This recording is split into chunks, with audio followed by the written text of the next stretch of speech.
Hello, everyone, and good morning, or good afternoon, or good evening, depending on where you're from. I hope you're all having a good day. Back again for the Cold War. I'm actually really excited for this one. Reason being, uh, reason being, my knowledge of the Cold War isn't what it could be. I know a few key moments, but nothing about the finer details. Know about the Cuban Missile Crisis, John Henry Kissinger, all of that stuff. But yeah, it's definitely not what it could be. Again, we don't learn about the Cold War. In fact, from my understanding is we don't touch on it at all. Which is weird because it was kind of like the precursor to kind of where kind of global politics is today. But yeah, let's get into it. Characters coming in the future. Link in the description down below. The year is 1917. Fighting rages on the Eastern Front of the First World War. Both Germany and Russia are on the brink of collapse. Soldier, I need you to bring me this man. Got it. Found him, sir. What? No, not Lenin. Lenin, the Russian communist. What? Why would I was going to say, is that John Lennon? I need a beetle? Lenin, the Russian communist. He was exiled to Switzerland. You know what? I'll do it myself. Capitalism by Karl Marx. Nice. Who wants to start a revolution?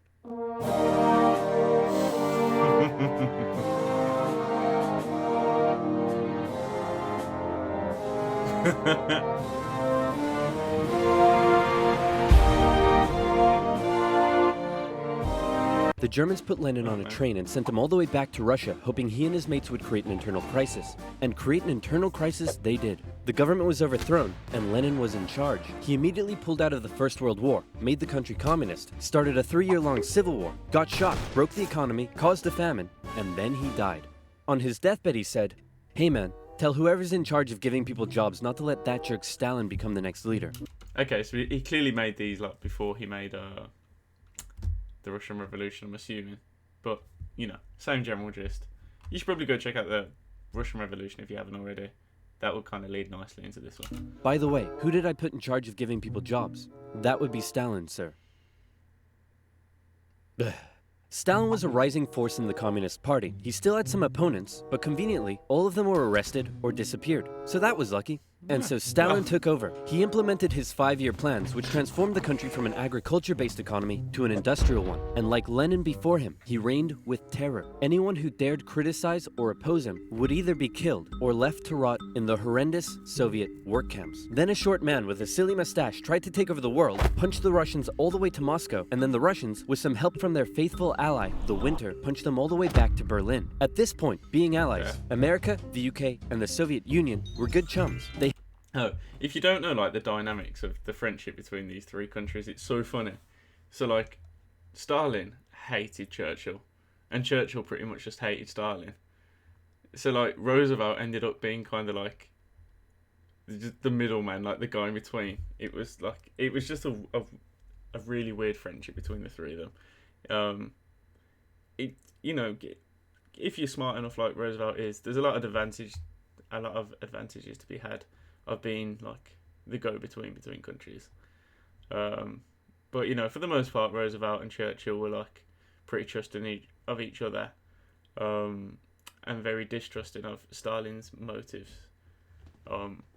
Given that during World War II, instead of just storming through and taking Berlin, he was occupying a lot of the Eastern European countries. But the dynamics of this friendship was so funny. Not at the time, but looking back. They held a couple of conferences near the end of the war to decide what would happen next. Hey Stalin, after all your trials and tribulation, you must be pretty happy to be standing here in Berlin. Tsar Alexander made it all the way to Paris. Just give me a second. Hey man, I think something's up with Stalin. I know, right? What should we do? Shall I tell him about the bomb? Yeah, tell him about the bomb. That will scare him. So, we got this crazy new big A-bomb that can destroy an entire city in one go. Yes, my spies told me already. Oh wait, I meant to act surprised. Wow, that's amazing. He already knew. How? Am I sure I want to send nuclear secrets via unsecure public coffee shop Wi-Fi? NordVPN? Am I ever? Dude, use a VPN. And speaking of VPNs, if, like me, you take internet... You gotta give it to him. Say, He go to Nord slips it in well. He slips it Yeah. in well.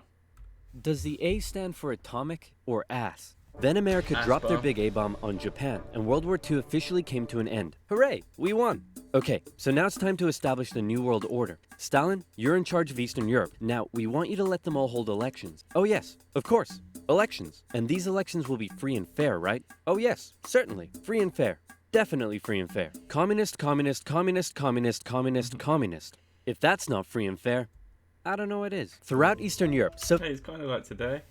Oh, I'm joking. I don't want to piss you off, man. I don't want to. I know it's too soon, but yeah. Oh, it was a joke. communist, communist. If that's not free and fair, I don't know what is. Throughout Eastern Europe, Soviet puppet governments were established as a buffer zone between the USSR and the West, with Churchill proclaiming an Iron Curtain had descended across the continent. The relationship between the old allies was deteriorating fast. Over the next few years, the British intervened in the Greek Civil War to prevent a communist takeover. In Turkey, the Russians began demanding more control of Turkey's sea access routes, which prompted the US to send their largest battleship to Turkey for a friendly visit. After World War II, Iran was now occupied by both the Soviets and the British, with an agreement to both pull out once the war was over. The British pulled out. Stalin was like, you know what?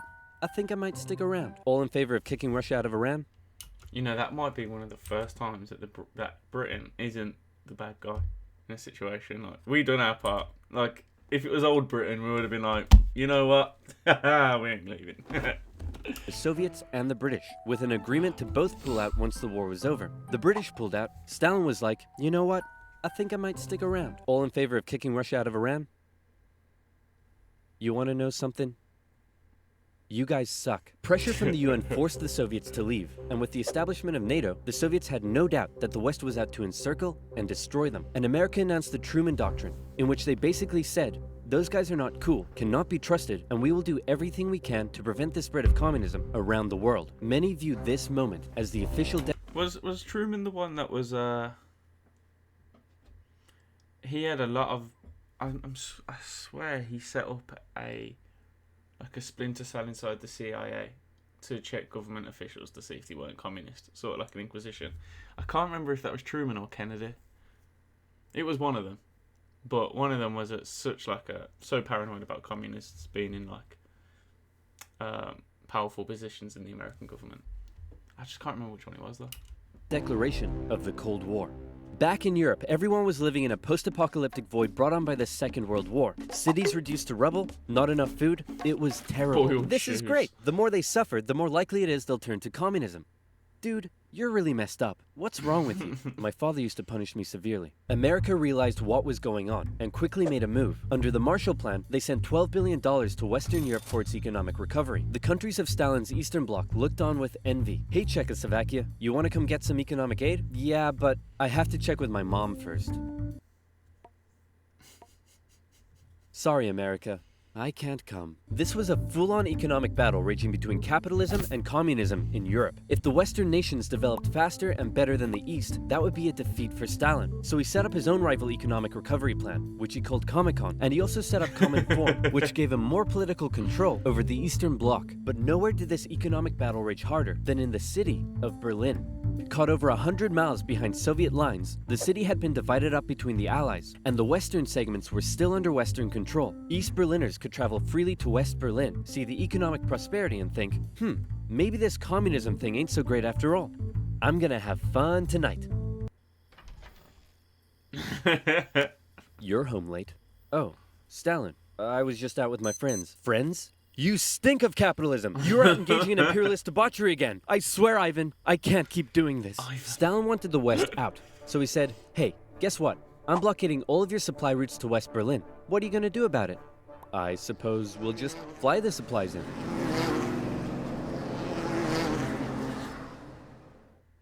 All right, Truman. You in this room. The Berlin airlift was an incredible undertaking and a major success for the Western Allies, and Stalin ended his blockade of West Berlin. His aggressive actions worried the West, but not as much as this did.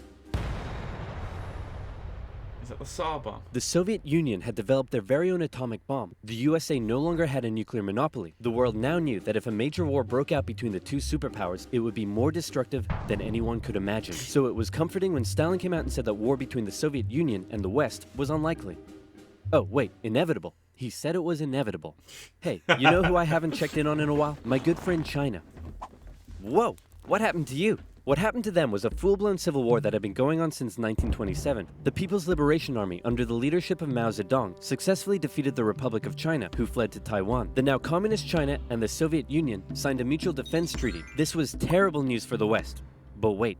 There's more. After the Second World War, Korea was divided along the 38th parallel. In the north, the Soviets set up a communist regime. In the south, America set up an anti-communist regime. Both were led by very sweet-looking old men, but don't let that deceive you. They were both ruthless dictators, and both dreamed of reuniting Korea under their own regime. Now that he had the bomb, Stalin was feeling a little more cocky, and he finally gave Kim permission to attack. The North launched a surprise invasion of the South on June 25, 1950. With Soviet aid, the North Koreans steamrolled through, taking Seoul in just 3 days and replacing one ruthless dictator with another. Jeez. The UN were freaking out and quickly created an emergency force made up of troops from 16 countries to defend the South. The West still held Busan and made landings at Incheon near Seoul. They pushed the North Koreans out of Seoul, replacing the ruthless dictator that had replaced the first ruthless dictator with the same ruthless dictator that had previously been replaced by the new ruthless dictator. And the West then continued all the way up the Korean peninsula. At this Okay. I'm sort of on track about where we are now in the war. I'm sure China sends like a fucking 100,000 troops in a minute, but I know where we are at least. point, China was getting worried that the UN may just keep going. The US had sent this guy to lead the operation. After winning the Pacific Oh, didn't General MacArthur want like 100 atom bombs or something? Just something absolutely ridiculous. theater of World War II, General Douglas MacArthur's head was big, and his balls were bigger. He reassured President Truman that there was absolutely no way at all that the Chinese would ever get involved. Meanwhile, 500,000 Chinese troops were crossing into Korea. Nuke 'em. No. Nuke 'em. No! Ah, come on! You're fired. The US considered the nuclear option, but now that the Soviets also had the bomb, they didn't want to risk all-out global destruction. The communists pushed the West right back almost to the exact same spot they had all started from, and they ended up in a stalemate, where they remained until both sides finally agreed to work towards a peace settlement in 2018. Back in America, Americans decided they wanted a new president who would be tough on communism, so they elected famed World War II General Eisenhower, who is really hard to draw. It's 1953. It's Hey, really Stalin. hard to draw. Let's have a look. General Eisenhower, who is really hard. I like number one more. He has a bit more hair, and he that's horrifying. Although it does kind of look like someone. Hard to draw. It's 1953. Hey, Stalin, how you doing? Oh, he's dead. He had a cerebral hemorrhage, and his reign of terror kinda came back to bite him in the ass, because he had imprisoned all of his best doctors, and those that were left were too terrified to treat him. The new leader, Nikita Khrushchev, called a meeting and said, "Hey guys, you know how Stalin was imprisoning and murdering us all for doing basically nothing? Yeah, he was kind of a jerk. I'm really not sure how this is news to you." Khrushchev went on a campaign of de-Stalinization. Statues of Stalin were taken down, Stalingrad was renamed, and Khrushchev announced that he wanted the Soviet people to be happy and would allow greater freedom in the Soviet Union. So how did that work out? Well, an uprising in East Germany was brutally suppressed, a revolution in Hungary was brutally suppressed, and demonstrations in Poland were brutally suppressed. Although he did finally allow some mild reforms. Back in the Soviet Union, he permitted more cultural expression, but then began banning stuff based on his own personal taste. Modern art looks like a child urinated on a canvas. Banned. Jazz music sounds like the feeling of needing to fart. Banned. Your poetry is really depressing. How could anyone in the Soviet Union be depressed? You're banned. Khrushchev wanted the Soviet people to be happy, but not like that, or that, or that. Young people began enjoying abhorrent Western pop culture. Son, remove that disgusting imperialist apparel at once. Shut up, Dad. You can't tell me what to do. Well, would you look at that? Turns out he can tell me what to do. The West had initially liked the cut of Khrushchev's jib, but world events soon soured relations even more. The two sides were spying on each other a whole lot throughout the Cold War. The KGB had spies and informants in nearly every aspect of Western life and government, so much so that whenever the US tried to send spies into the Soviet Union, the KGB were usually ready to arrest them on the spot. Jeez. Members of the Manhattan Project aided the Soviet Union in acquiring the bomb. Some American officials believed they were on the wrong side. I'll sell you 3 secrets for $5 million. Okay. Go ahead. The Allies are digging a tunnel under East Berlin to tap your communications. There's an American agent living at this address in Moscow, and sometimes, when I'm home alone, I like to put on my wife's dresses, sit in the corner, and cry for hours. Same, bro. Same. Very interesting. What is with the pickle? I've seen it once or twice, and I just haven't commented, but it's a fucking pickle. Jesus. In America, fear took hold during the Red Scare and the McCarthy trials. American values imploded as fear of communism collided with freedom of thought and expression, and communist kind of became a buzzword thrown around to describe anything people didn't like. Damn, that's pretty relevant. Red Scare and the McCarthy trials. American values imploded as The fear of communism versus the freedom of thought and expression. I'm always going to side with this. Freedom of thought and expression. Let's just talk about this for a second. So, but you know, back when kind of when a lot of Islamic terrorist attacks was happening a few years ago, here in Birmingham, in England, it's quite multicultural, right? And if you go to the city centre, there is a few like Islamic stands, just preaching the Quran and just converting people. And there was a kind of like a not a national level debate, but kind of like a general debate with a lot of locals. Is that, should we allow that? And for me, even if someone is preaching something that you don't agree with, at least with the freedom of expression and thought, you know that they feel that way. See, if you suppress that, then the whole movement goes underground. Do you know what I mean? And you can't identify anyone that is a potential threat. I'm not saying Muslim people are a potential threat, but I'm just using that as an example. Plus, the amount of social policies you have to implement in order to stamp down on ideologies like communism, and it's just not worth it, in my opinion. Let me know what you guys think. Maybe I didn't express it in the right way, but you get what I'm trying to say. of communism collided with freedom of thought and expression, and communist kind of became a buzzword thrown around to describe anything people didn't like. Hollywood? Communist. Your next door neighbor's dog? Communist. When the grocery store cashier asks if you need a bag when you clearly can't carry 10 tubs of baconaise in your hands, communist. But one area in particular where the US had an edge over the Soviet Union was in its espionage technology. In particular, U-2 spy planes flew across Russia carrying out surveillance from the skies. There was a nasty incident in 1960 though, when one was shot down and Khrushchev was furious. Who the hell is this? He's a high-altitude weather enthusiast who flew off course. Okay, that sounds plausible. Wait a minute. Why does he have a gun and a poison needle? Because he's a very naughty high-altitude weather enthusiast. But much to America's concern, the Soviet Union appeared to be ahead in the space race. Everyone freaked out when Russia launched the world's first satellite, and then they actually sent a man into space. Even worse, there also appeared to be a missile gap in the Soviets' favor, and Khrushchev was so confident that he even allowed the US to set up a technology exhibit in Moscow, attended by a certain Vice President Richard Nixon. Check this out. We have color TV. Yes, but we've been to space and can obliterate you with our massive nuclear arsenal. Check out this vegetable peeler. Tensions increased further when both sides upgraded their atomic bombs to hydrogen bombs. And after West Germany was allowed to join NATO in 1955, Khrushchev set up the Defensive Warsaw Pact, strengthening the military ties between the Soviet Union and its satellite states. In 1960, Americans decided they wanted a new president who would be tough on communism, so they elected John F. Kennedy. The Soviet Union was advancing its technology, but it was also bleeding its coffers dry, and all of the money was going towards the military, not the people. Life under communism was still as hard as ever, and Berlin remained a thorn. Russian people have really had it bad, haven't they? Like, when's the last time we watched a Russian video and the people were just genuinely happy? It seems like throughout, even though it's self-evident if you have any knowledge of history, but the 20th century was just awful for the Russians, wasn't it? I know the end of the 1800s weren't great. Well, we was at war with them for a start.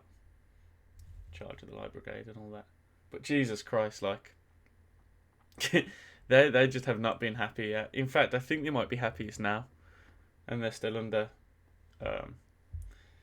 it's hard to say communism now, but it's pretty much communism. A lot of people disagree with that, but... yeah. Putin's last election was suspicious, to say the least. Born in the Soviet side. The contrast between the economically prosperous West and the struggling East was clearer day by day, and East Berliners were still able to freely travel to the West. Now, many of them were deciding to stay there. Millions defected to West Germany via West Berlin, causing Eastern factories to lose workers and taking a heavy toll on the economy. Soviet leaders decided this couldn't continue any longer. First, Khrushchev tried this: leave West Berlin, or else. Or else what? Or else, I'll be really mad at you. Yeah, no, we're gonna stay. Listen, man, West Berlin is ours, East Berlin is yours. That's just how it is. Kennedy felt pretty good about his show of American resolve. But wait a second, did you catch that? Let's replay it. East Berlin is yours. Kennedy just told Khrushchev that the USA wouldn't interfere in what the Soviets did with their section of Berlin, so Khrushchev came up with a new idea. We're gonna build a wall, and it's gonna be a big, beautiful wall, and it's gonna keep out all the Mexicans. Oh, sorry, it's gonna keep in all the Mexicans. On August 13, 1961, Berliners woke up to find their city divided into two, with barbed wire and guards blocking the border between east and west. Over time, a wall was constructed throughout the city. Families were torn apart. Thousands would risk their lives escaping over the wall, and hundreds would die trying. To the despair of Berliners, the West were unable to do anything about it. But the wall did put on full display the failure of the communist system. As Kennedy said, democracy is not perfect, but we have never had to put a wall up to keep our people in. As part of the agreement between the two sides, US diplomats were still allowed to travel to East Berlin, but suddenly, East Berlin crossing guards started giving them the business, and Kennedy was like, nah. In October, the US rolled tanks up to the crossing point at Checkpoint Charlie as a show of strength. The Soviets did the same, and the two were in a standoff. They stayed like that for 16 hours, and the world braced for nuclear Armageddon. Thankfully, though, Kennedy called Khrushchev directly and was like, hey man, this is getting way too hot. How about you back your tanks up by an inch and we'll do the same? Sounds good. Okay, how about you back your tanks up by another inch and we'll follow suit? Alright, hey, you want to do another inch? And they both very slowly inched away from the apocalypse. Phew, let's hope that's the biggest crisis of my presidency. It wasn't. Ah, shit, okay. So, I don't know whether the next part is going to be about the Cuban Missile Crisis, which it probably will be. Or there was an incident, and I can never remember the names of the people involved, but it was something to do with a submarine and a potential torpedo, and you guys will know what I'm on about, I think. But, hey, you know what this reminds me of? If you haven't watched it, and it's not a political show whatsoever, but go watch The Irishman, because, you know, there's like a political underlie. What's the word I'm looking for? There's an underlying political aspect to The Irishman. It's quite interesting. Just only in small parts, but it's definitely worth a watch. Oh, I enjoyed that video. I think yeah, lol. Yeah, but as I said, my knowledge on the Cold War is definitely not what it could be, and I think that's because it's very hard to separate the politics from the history, if that makes sense. I feel like that don't. But anyway, peace out, guys. Tomorrow, part 2, Cold War. Come join us. Oh, and by the way, really appreciate the support, man. The likes, the subscribers, the comments. I think we hit 1,000 subs in 6 days. 500 subs in 6 days. But that's crazy. So I really appreciate it, man. Peace out. Take it easy, and have a good day.